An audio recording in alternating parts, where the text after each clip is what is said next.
to walk my way. Tell your children not to hear my words, what they mean, what they say. We're showing a new map today. It takes place in a desert environment.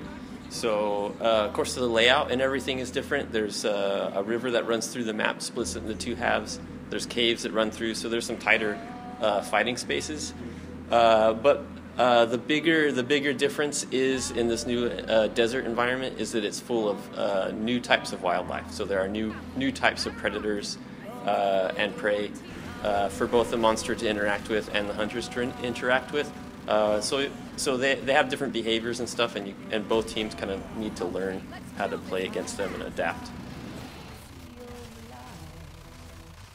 So whenever you're playing the game, it doesn't really matter what mode you're playing in. Whenever you're playing the game, you're going to earn experience points, and you're going to unlock perks, character perks. And perks are things like better armor, or better offensive power, or faster reloads, or faster jetpack recharge. So you'll earn perks, and perks can be played on any character. So it doesn't matter which character I play. If I unlock a faster jetpack recharge, I can use that on Markov or Val or Bucket. Doesn't matter. So the goal there is to let players play the classes that they want to play. So if you really like being a medic, you can play the medic and really focus on that role, and you can play various medics. And while I'm playing assault characters, and we're both progressing in the game and unlocking stuff, but we're just focused on different aspects.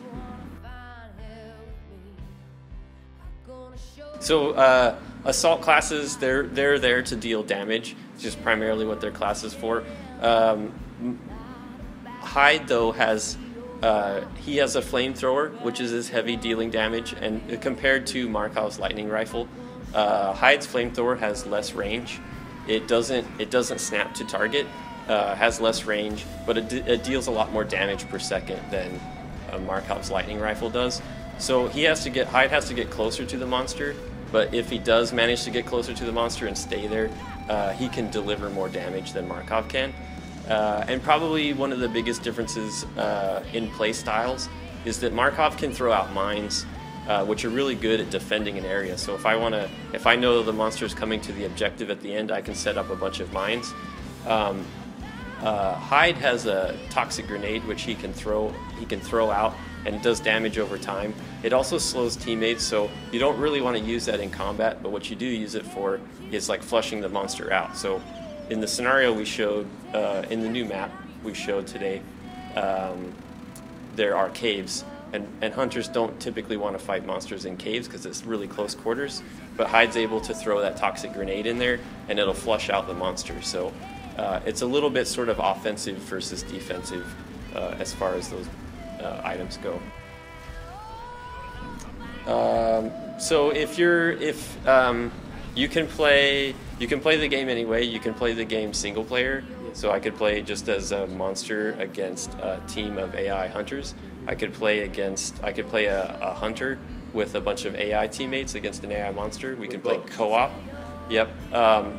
And what that does is it gives us the ability to, if your system crashes at home, or your internet goes down or whatever, your slot will be taken over by an AI, and so everybody else gets to continue playing.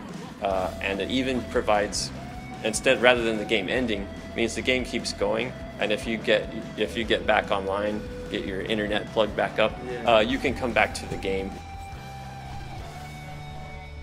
With Goliath, what we're showing today, Goliath's been improved since the last time we showed him at press events.